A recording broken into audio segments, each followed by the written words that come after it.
Hey, what's up? What's up? It's your girl Shasta over here on Shasta Speaks.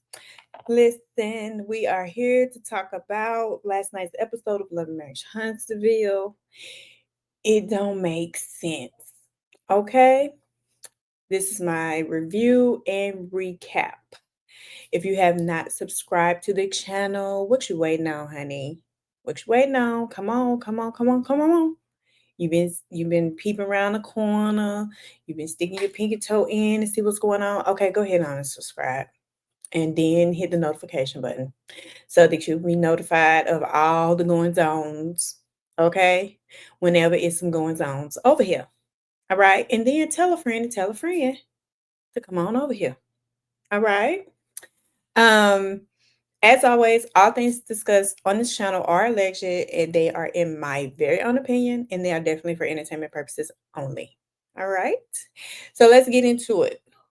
We open up the episode with Kimmy going over to Melody's. Melody invited her over for, I think they were doing like a lunch date, doing a cute little lunch. And Kimmy, so Kimmy is one of two bone carriers this season. Okay. The second one is Letitia. Okay. The first part of the season, Letitia was carrying bones here and there and everywhere. And so now we're on the second part, and it's Kimmy carrying bones here and there and everywhere. So they tag team back again. Okay. Yeah. They tag team in this bone carrying. So Kimmy brings up the open house. She, makes this comment to Melody that it seems like they never have full group functions anymore. It's always have the group at this place, have the group at that place. Kimmy, don't play crazy. You know exactly why that is. You know that there's a no contact order in place for Melody and Martell, and that they cannot be at the same functions together. So, yeah. That things are gonna happen where half of the cast is here and half the cast is somewhere else. Okay? We're not gonna act crazy. Um, so Kimmy brings up the open house and she then asks Melody, hey, are you still real cool with Chris? Blah blah blah. And Melody's like, yeah, we straight. And she tells Melody about the whole that not Ken, that Chris is the one that kind of hooked up the whole Trish and Martell thing. Melody's like, oh wow, this is my first time hearing about this because she tells Kimmy how she had just been with Miss Nell, I guess a few days prior, whatever, when she was with her at her trying on her vow renewal dress. And she was like, Miss Nell ain't said nothing to me about this. So, but she says she's not surprised. In her confessional, Melody's like, I'm not surprised if Chris was the one. She said because back when she was married to her ex, he had a lot of older men that were supposed to be mentors, and considering Chris's track record, which quote unquote allegedly his cheating past, okay, it wouldn't surprise her that he was doing that. Then they go into a conversation about Trish, and basically Kimmy was saying that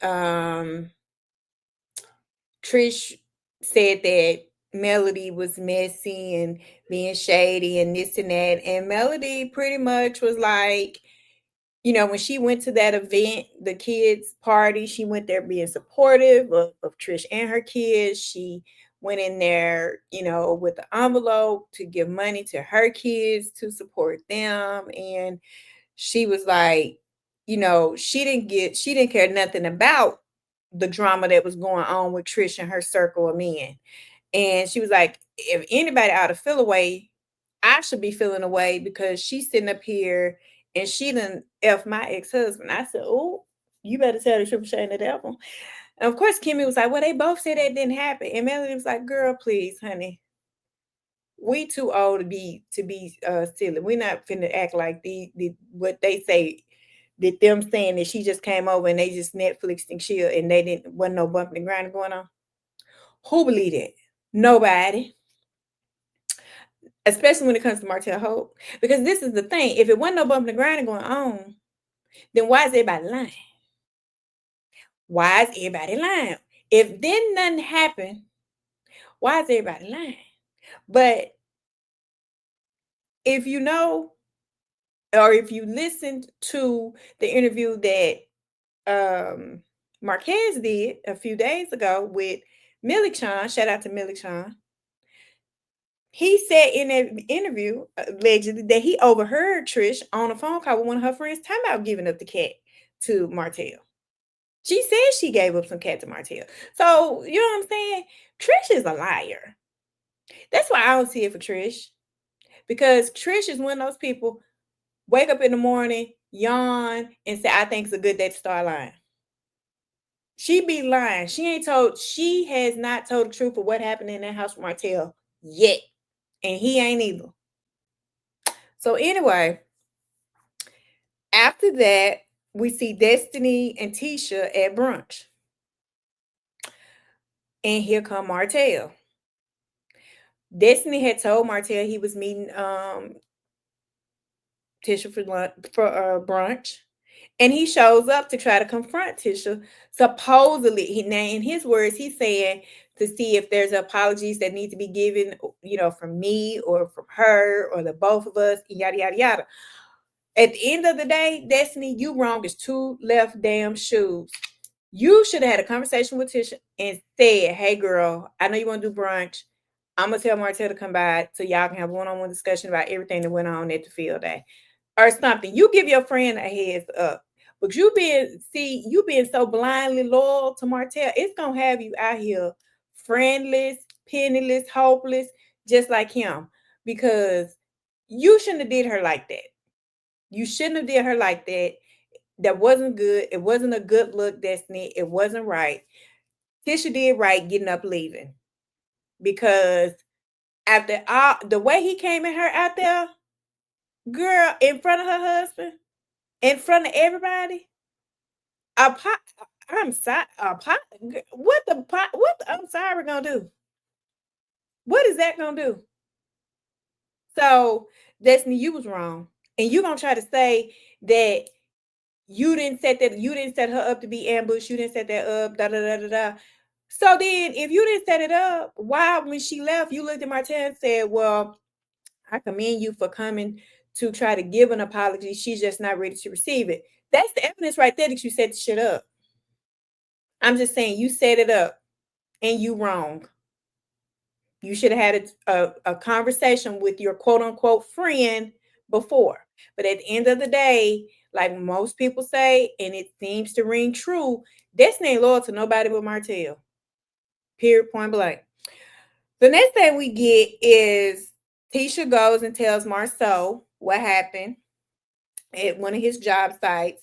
And he's telling her you did the right thing by leaving. He said, because it's hard for me to be your protector if I'm not around. Martell, you not Marsau, you not her protector when you are around though. See, that's the thing. That man drug her by her damn edges out there on that field or whatever, and you ain't say, boy, you didn't protect her. You always want her. Anyway, and Tisha was like, yeah, Tisha, listen, I get it. You love your husband, or at least you act like you love your husband. But he's not a protector. Not at this point, he's not a protector. Now, if you was trying to go get your protector, you should have been on your way to Bessemer or on that phone with your mama. Okay? Because that's who protects you. That's who come for a nigga head every time somebody say something about you, honey, and will clear in and everybody about you. Not that man. Not that man. He ain't been doing it. I don't know what the game plan is or what's going on.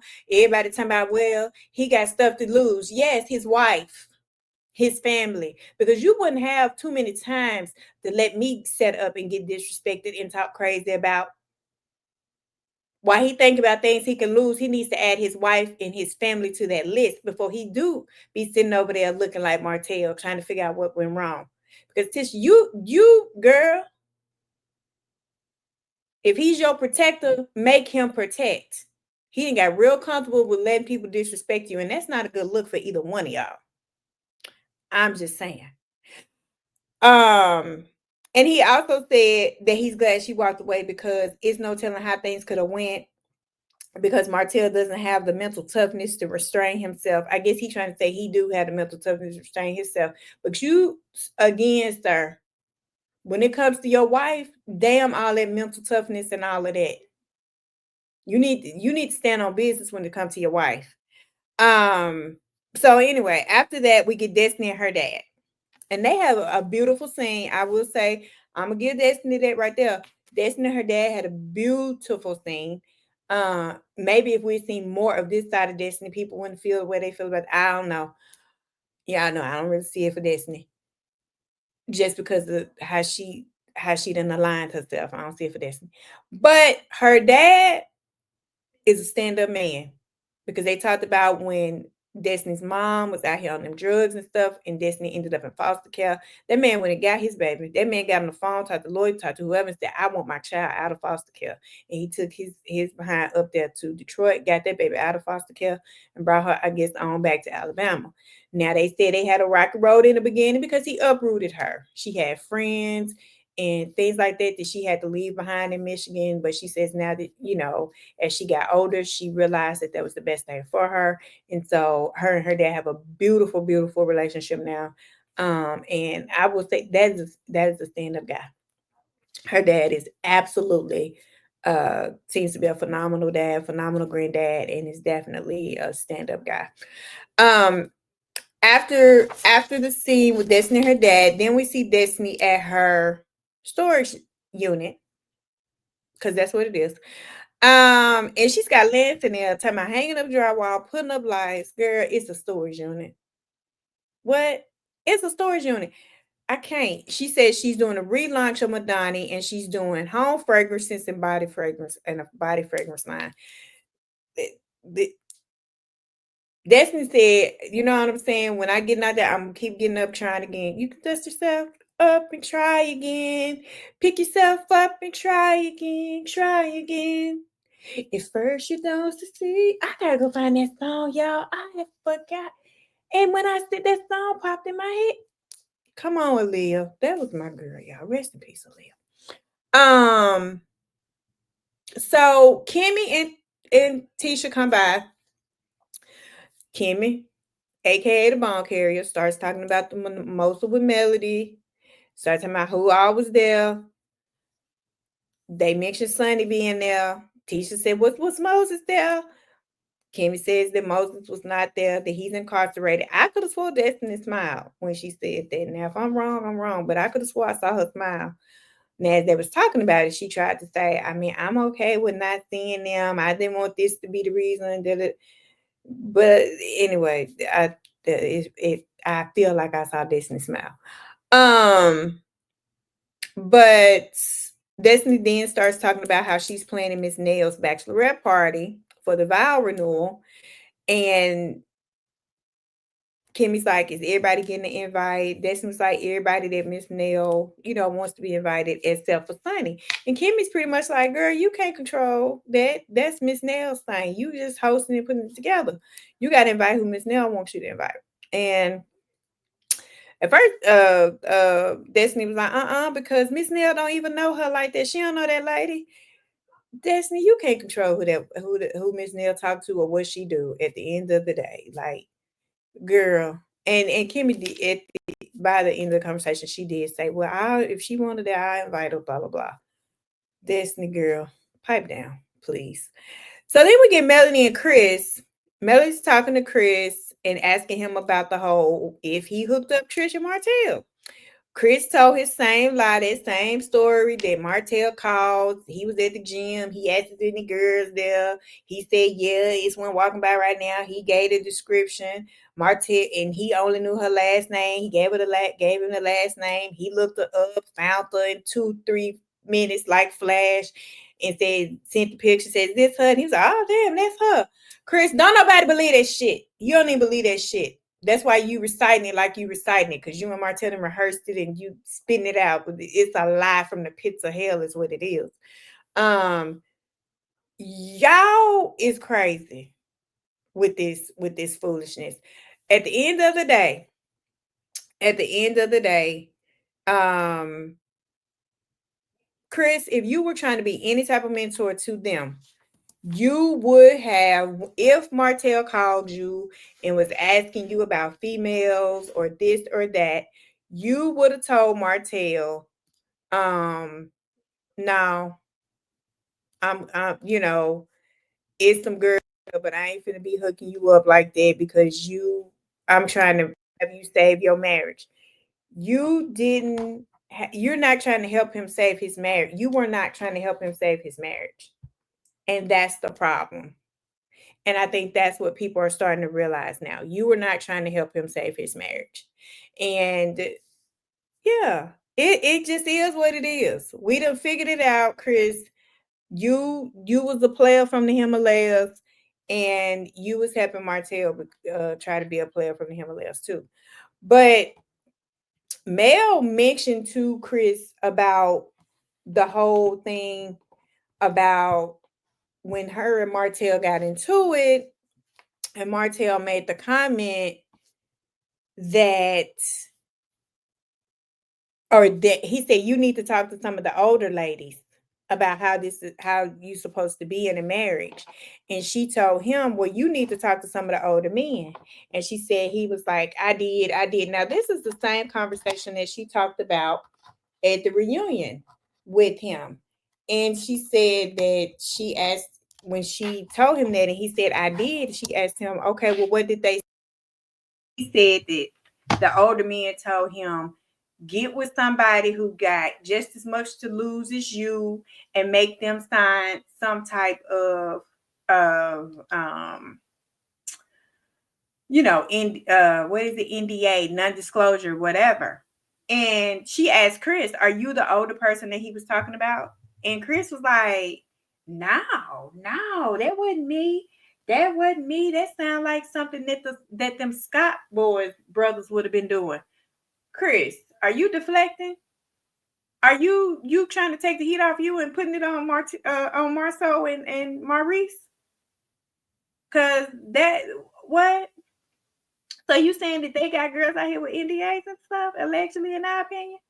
Is that what you trying to say? Sure. Won't these men throw somebody under a bus when they getting caught up in their stuff? Won't they throw somebody under a bus? I'm just saying.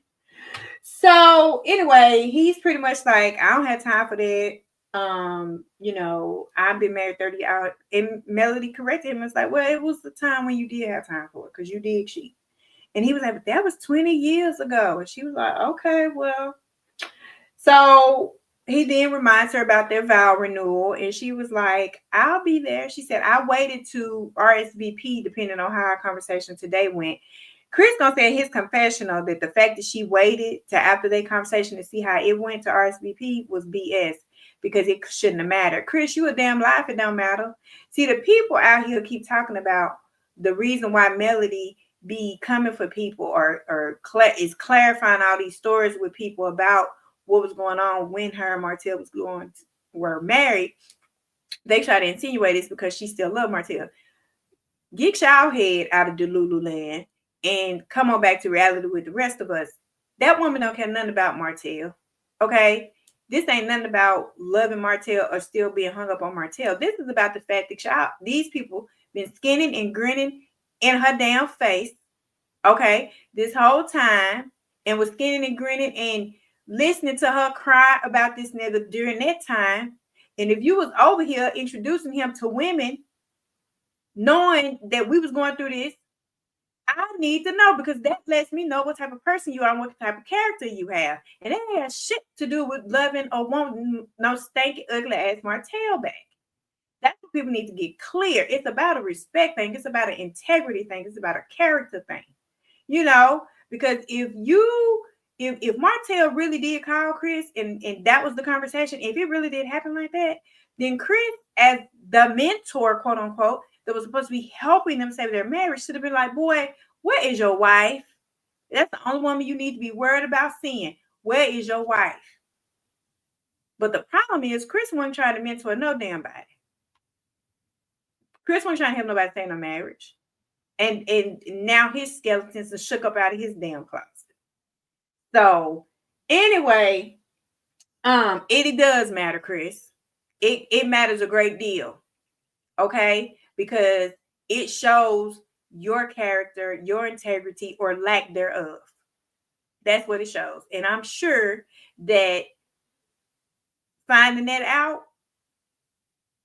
that she don't want to deal with people like that. She's clearing her circle, as she should.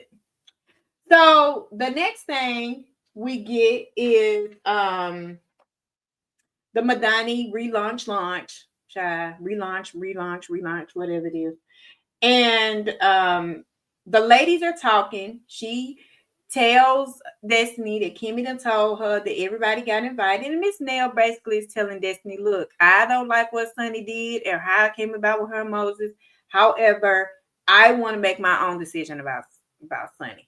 And Destiny over there like, I get it. You know, she was like, I respect it. She said, but that, you know, with that means I'm going to have to reassess our relationship, talking about her and Miss Nell's relationship. And Miss Nell was like, I feel like Destiny trying to control who I'm friends with, and I don't like that. And listen, it is what it is. Everybody have their own boundaries that they gonna set.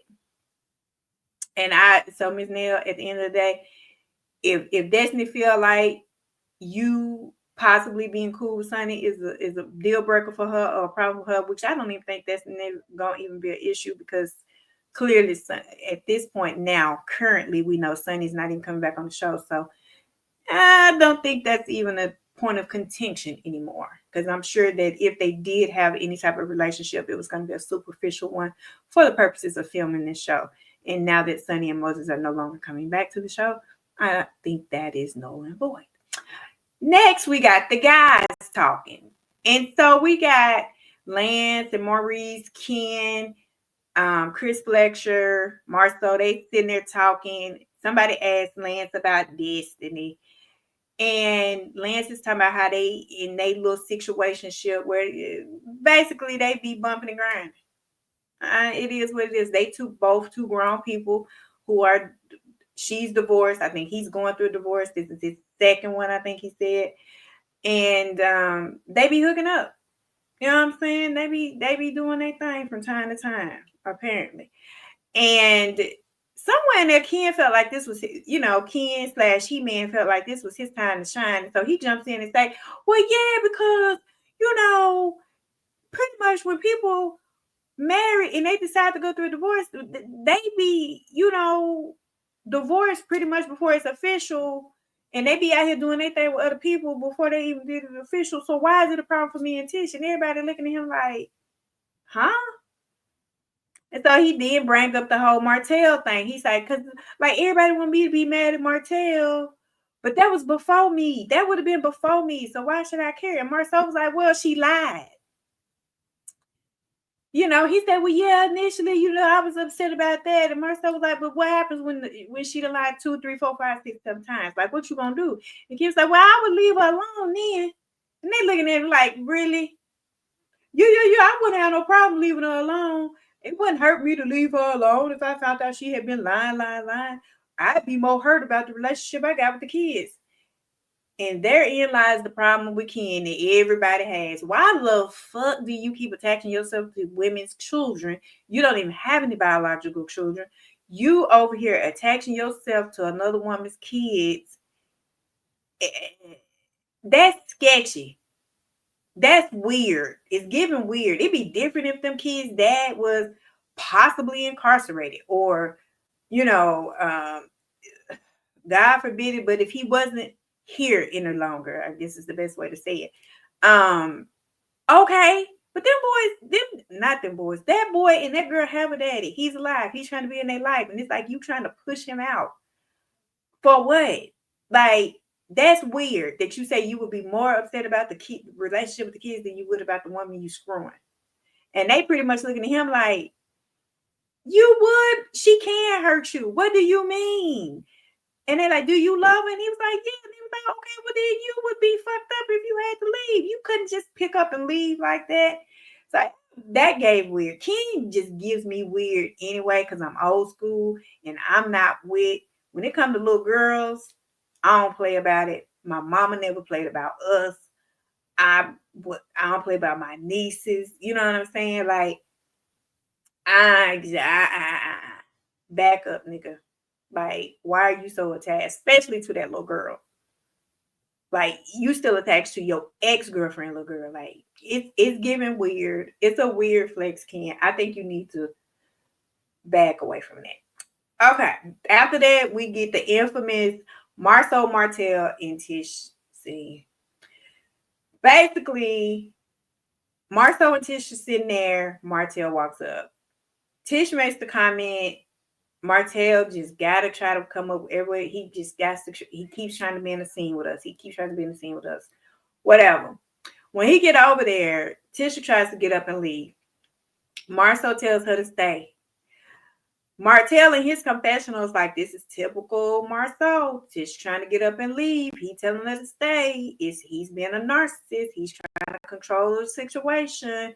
Blah blah blah. Why you forcing her to leave if she don't want to be here? Why you making her sit here and be a part of men, men's business, men conversation? Listen, Martell, you a narcissist calling another a narcissist, calling out another narcissist is rich. Both of y'all asses is narcissists. Both of y'all asses like to control the situation, which is exactly why y'all clashing and bumping heads like you're doing right damn now. The only problem is Marsau came and toppled your ass and overtook this number one man spot on this show, and you are doing everything under the damn sun to try to get back up there, and it ain't gonna happen because you ain't got no artillery with you no more because you don't have Melody. You don't even have Melody support. You don't even have her backing. You don't even have it from a standpoint of healthy co-parents where y'all can at least align on some things and show up as a united front for the sake of certain things. You don't even have that anymore. So you out here by yourself trying to go to battle with these two. And you can't win, Martell, because for one, Tisha and Marsau have figured out whatever they need to figure out. They are acting unbothered. I think they are bothered, but I think for the sake of the show, they acting unbothered. They are. Marsau is not finna let you get him out of his body and embarrass himself. He's just not. Win, lose, or draw. Is Marsau a punk ass because he sat there and let you call his wife slow and disrespect her for the umpteenth time? Hell yeah, he is. He is. However, you keep feeding into it because you keep coming to them with this shit, trying to get a reaction out of them, and every time you don't get it, you come back with something else. Like you sitting there talking about, she's slow because she keep being with Marsau after all the cheating, after all this, and they're sitting there, damn, they're laughing in your face, and she says, he wants a wife like me, and Martell was like, any man would want a wife like you, Tisha, because you're gonna let them do whatever they want to, and you're gonna still stay with them. While Martell ate in this scene, he still like he done won this little battle as far as tearing their ass up, but he's not gonna win the war because too much damage has been done to Martell's reputation, and he can't save himself. And going back and forth with them like that it's not going to save it. It is what it is. Marsau standing up talking about I'm simply better than you in all aspects of your life. All that to me is saying is you fucked up your marriage. You trying to you let the side piece step in and disrupt every aspect of your life. And I allegedly might have been out here cheating and doing whatever, but you don't see not now one of them bitches talking. You don't see not now one of them bitches running up on my wife. You don't see not now one of them bitches keeping me from getting business deals or nothing like that. My shit ain't out on Front Street. Yours is. I win. I win. I said it again. I said it before and I said it again. Marsau chose right and Martell didn't. You know what I'm saying? So while Martell did eat their ass up, while he continues to embarrass the hell out of them, I don't think anyone gives a shit at this point. It's not even Marsau cheated. Okay. Until the hoes come out, tell some real legitimate hoes come out and put it out there with real deal receipts. I don't think anyone cares. I don't think anyone cares. And so I mean, Martell, at this point, just give it because every time you end up looking stupid out of your mind, and they just sitting there laughing at you. It is what it is. All right, that was it. The one thing from next week's episode that they showed that I'm very interested to see is it looked like Trish and Melody gonna have it out, and baby, I can't wait to see what Mushmouth gonna try to say to Melody because, ooh, when I say, girl, first of all, when you talk, your eyes be closed, and that's how I know you be lying. All right, y'all. If you haven't subscribed, go ahead and subscribe, comment, share the video, and tell a friend to come on over here and catch this vibe. I'll holler at y'all on the next one.